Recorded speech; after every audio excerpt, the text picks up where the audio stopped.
Selamat mendengarkan podcast ini. Shalom Bapak Ibu Saudara semua.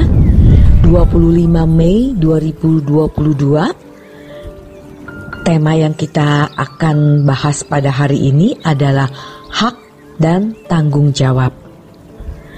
Bapak Ibu Saudara yang dikasihi Tuhan, harus selalu kita ingat bahwa manusia bukanlah makhluk gratis. Artinya Allah memberi kehidupan kepada manusia agar manusia melakukan apa yang Allah kehendaki dan memenuhi atau menggenapi rencana yang Allah telah tentukan dan susun.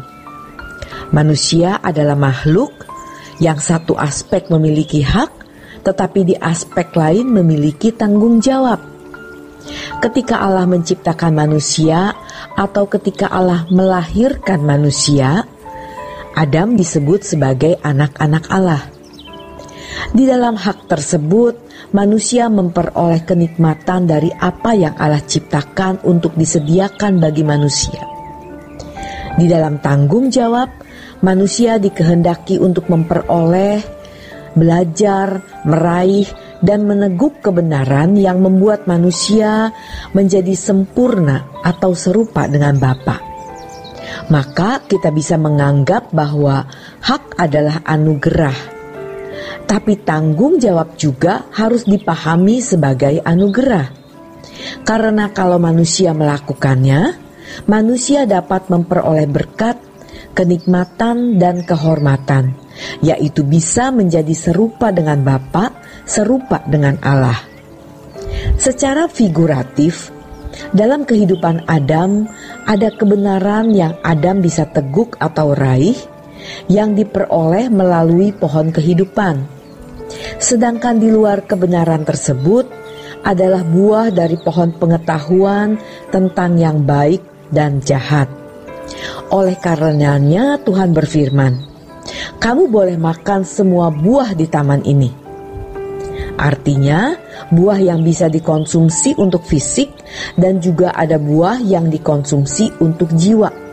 Pohon kehidupan, kebenaran, itu adalah hak. Tapi yang satu ini jangan kamu makan, yaitu buah pengetahuan tentang yang baik dan jahat. Itu adalah tanggung jawab. Jadi sebenarnya ada dua jenis buah. Buah yang dimakan secara fisik, yaitu segala jenis buah, tapi juga ada buah yang dimakan untuk kebutuhan jiwa, yaitu kebenaran yang diwakili oleh pohon kehidupan dan pohon pengetahuan tentang yang baik dan jahat. Ini mewakili pengetahuan yang bukan dari Allah. Ketika manusia makan buah yang dilarang ini, maka manusia gagal menjadi manusia sesuai rancangan Allah. Manusia gagal menjadi serupa dengan Allah, sehingga manusia tidak pernah sempurna seperti Bapa. Dengan keadaan tidak sempurna seperti Bapa, manusia tidak bisa mengelola alam semesta. Dan kalaupun mereka beranak cucu, anak cucunya akan segambar dan serupa dengan Adam, bukan segambar dan serupa dengan Allah. Ingat, ketika Allah menciptakan manusia, Allah menciptakan menurut gambarnya, tapi rupanya tidak. Memang menjadi rencana Allah. Ketika Allah berkata, "Baiklah kita menciptakan manusia menurut gambar dan rupa kita." Kejadian 1 ayat 26. Namun di Kejadian 1 ayat 27 dikatakan, "Maka Allah menciptakan manusia menurut gambarnya." Rupanya tidak. Karena rupa ini menunjuk kualitas jiwa, kualitas karakter, harus diproses. Makanya ada pohon kehidupan. Bapak, Ibu, saudara-saudara semua, sebagai hak manusia, ia bisa menikmati semua yang Allah ciptakan, mulai dari makanan fisik dan segala keindahan alam. Tetapi manusia punya tanggung jawab untuk mengelola alam semesta dan beranak cucu.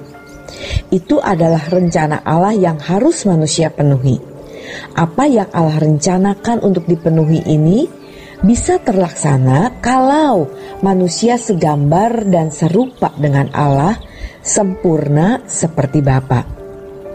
Hal ini kelihatannya sederhana, tetapi sebenarnya ada kompleksitas atau kerumitan untuk menjelaskan. Ada hak, ada tanggung jawab. Hak ini anugerah, tanggung jawab juga anugerah. Karena kalau dikerjakan, maka kita bisa serupa dengan Allah. Lalu, kalau sudah serupa dengan Allah, kita bisa memenuhi mandat atau perintah yang Allah berikan, yaitu mengelola alam semesta dan beranak cucu dengan keturunan yang baik. Kalau Adam dan Hawa segambar dan serupa dengan Allah, keturunannya juga pasti segambar dan serupa dengan Allah. Tetapi karena manusia gagal, maka dalam kitab Kejadian pasal yang ke-5 kita membaca bahwa mereka melahirkan anak yang segambar dan serupa dengan Adam, bukan segambar dan serupa dengan Allah. Bapak Ibu, keselamatan yang diberikan adalah anugerah. Dalam hal ini, dosa manusia diampuni, dianggap benar di hadapan Allah, walaupun belum benar sehingga bisa menghampiri Allah. Dan manusia diberi Roh Kudus. Inilah hak. Tetapi ada kewajiban, yaitu mengerjakan keselamatan dengan takut dan gentar, berjuang sempurna seperti Bapa atau serupa dengan Yesus. Maka kalau kita melakukannya, kewajiban ini pun anugerah, karena kita bisa serupa dengan Yesus, sempurna seperti Bapa. Sehingga hak yang Allah berikan kepada kita, keselamatan yang di dalamnya ada kehidupan kekal di langit baru, bumi baru, bisa kita peroleh. Kita harus ingat bahwa kita bukan makhluk gratis. Kita nanti bisa mewarisi kemuliaan bersama Tuhan Yesus di kerajaan surga, yaitu di langit baru dan bumi baru, memperoleh hidup kekal. Jadi, tidak sia-sia Roh Kudus yang dimeteraikan dan kurban Yesus di kayu salib. Dan kita akan mewarisi langit baru dan bumi yang baru. Demikian renungan firman Tuhan pada hari ini. Mari kita tetap setia dalam pengiringan kita kepadanya. Tuhan Yesus memberkati.